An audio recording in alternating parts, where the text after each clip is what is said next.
Greetings, Mechwarriors, this is TTB speaking. Welcome back to Warhammer Online, and today it's time to bring the hammer down. And the hammer will be brought down with the WARhammer, the WARhammer 6R. This time we're running a mixed ballistic and medium laser build, which you can see on the screen right now. So as you can see, there is two AC-10s in the side torsos as well as two medium lasers on each side. The rest is filled up with a little bit of ammo. And this is a little bit controversial, an XL340 engine. And we're also scrapping away a little bit of the right arm, left arm, as well as leg armor to fit all this stuff into this mech. Now, running this with an XL engine is a little bit risky, absolutely, but look at that speed. This thing is not mastered at all or anything, so there's no speed tweak, and we got almost 80 kph in a WARhammer.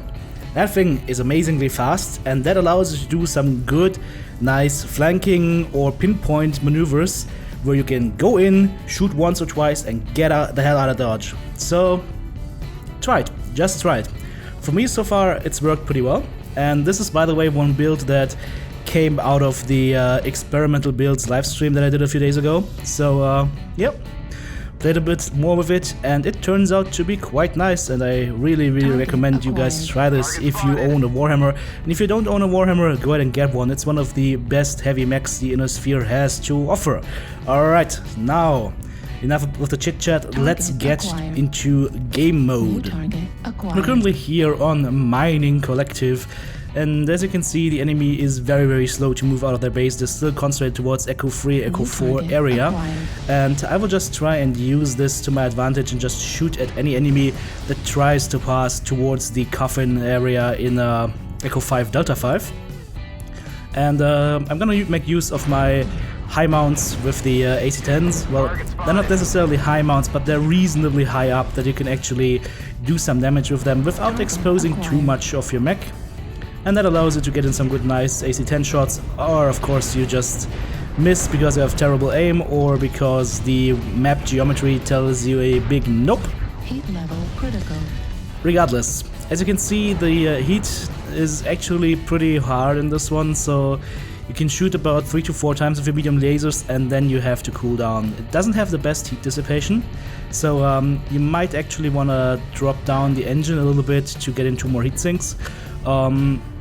That's just the tweaking stuff, but what I'm concerned right now is just the viability of the weapon setup, and 4 medium lasers and 2 AC-10s is something that I would consider pretty good.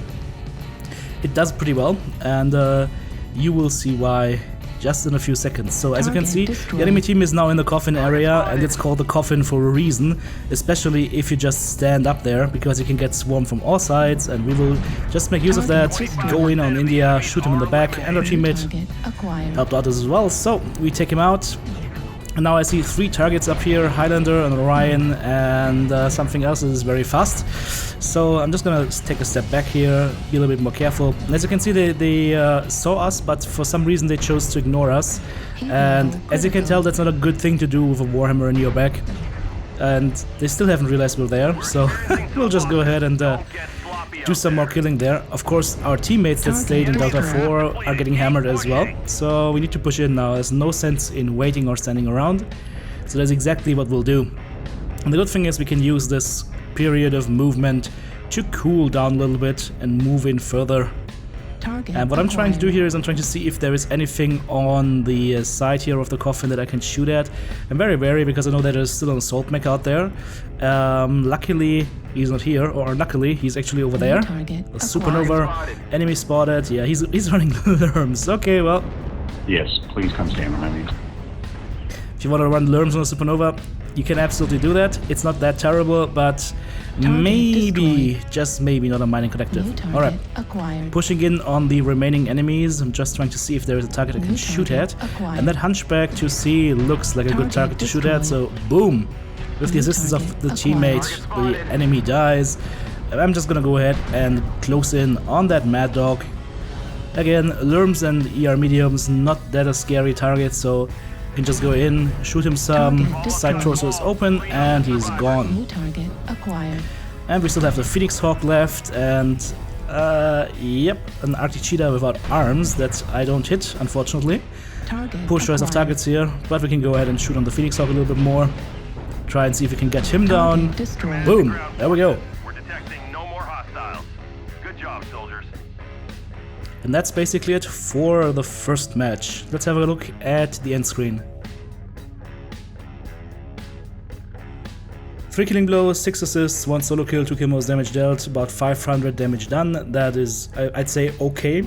And look at the whole team performance. Like, everybody, save for 1 or 2 guys, actually was in the same damage range, and that just means that everybody pulled their weight. And that's what I like to see. I don't like to see games where I end up with like 1500 damage and the next one in the team has like 300 or so. That's bullcrap. That just means that there was a huge discrepancy in effectiveness and everything in the match. I like the matches where everybody has a pretty close-knit score. Those tend to be the best ones.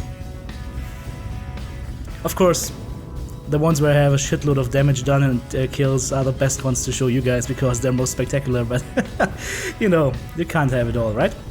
So, we're here now on the good old Frozen City escort mission, and we're just fanning into this Fox 7, Fox 8 area, slowly but surely, just trying to meet the enemy head on.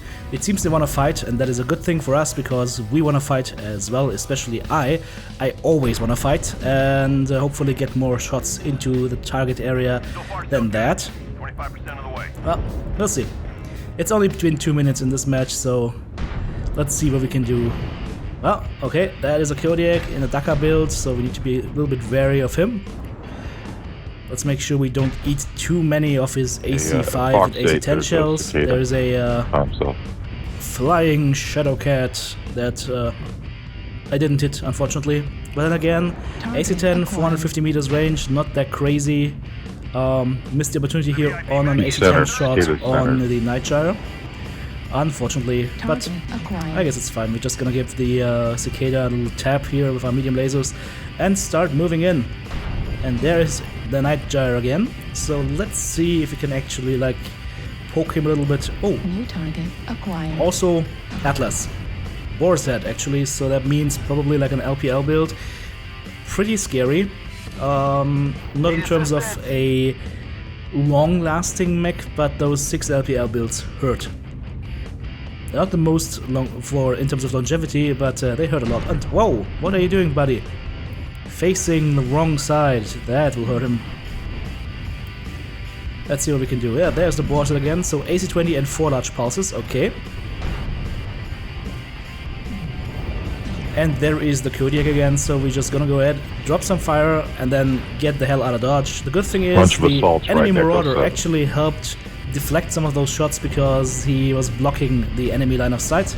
That was perfect. Using the enemy to stay somewhat healthy. And there is the Kodiak again. Let's get out of here.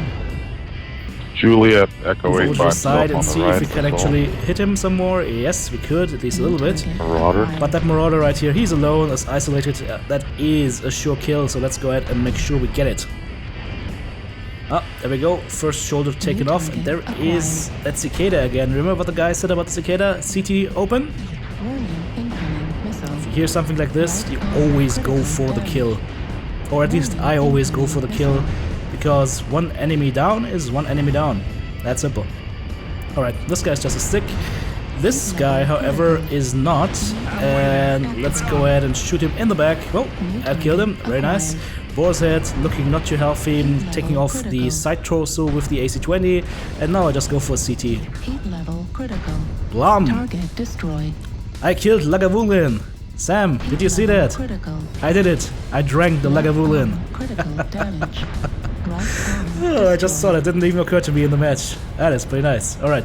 So right now my mech is at 57%, but it is 6 to 2 frags right now on the team, and I see the Black Knight coming in, and the Black Knight not always triumphs, especially if you get sandwiched between 2 enemy mechs, and his build is running an XL engine. There's no way he has a standard engine in this, so I'm just gonna go for the side torso, XL check, and bye-bye. And now, well, now I get a little bit greedy. There's an awesome, I see that his shoulder is open, so we're gonna go ahead and take out side torso. 115 down and 2 medium lasers. However, he still has some firepower, and unfortunately the hunchback on the left side, the friendly one, pulled back and didn't go for the finish, so he lured me down, I died. Sad face, sad face. Well, we're gonna go have a look at the stats in a second. Let's just see how the rest of the match plays out. Right now it is 10-5, so basically there's not much gonna happen. I actually find it pretty funny that one of the assault mechs is glued to the VIP mech, so he probably wasn't even on the fight for most of the match. Let's have a quick look once the final enemy falls. Reach the evacuation point. But first, let's have a look at the stats. And somebody gets reported, hopefully not me, for cheating. For killing those, 5 assists, 2 solo kills, 4 kill most damage dealt, and 1061 damage done with 14 components taken out. And honestly, had I not died that stupidly, I think that should have been like 1200 or so possible. Yeah, and as I said, there was one guy with the VIP all the time, and as you can see from damage done, 58. Yep, not the best choice. Alright guys, that is it for this mech. Thanks for watching. As always, give me a thumbs up and leave me a comment. And if you haven't subscribed to the channel yet, then please do so. TTB out.